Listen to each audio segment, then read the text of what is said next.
रामकृष्ण हरी. सकाळचे 7 वाजता आहे.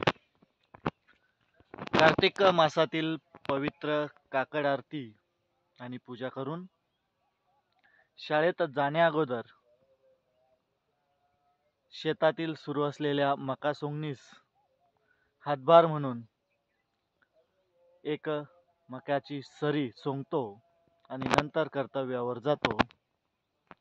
मित्रांनो, जबाबदारीची जाणीव आणि कर्तव्याचं ओझं पाठीवर असल्यावर कुठल्याही कामाला काळवेळ नसते आणि शेतकऱ्याच्या जीवनात तर कधीच काळ आणि वेळ नसतो.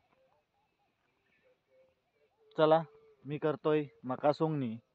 तुम्ही पटकन चॅनलला सबस्क्राईब करा, लाईक करा आणि शेअर करा. धन्यवाद. भेटूया.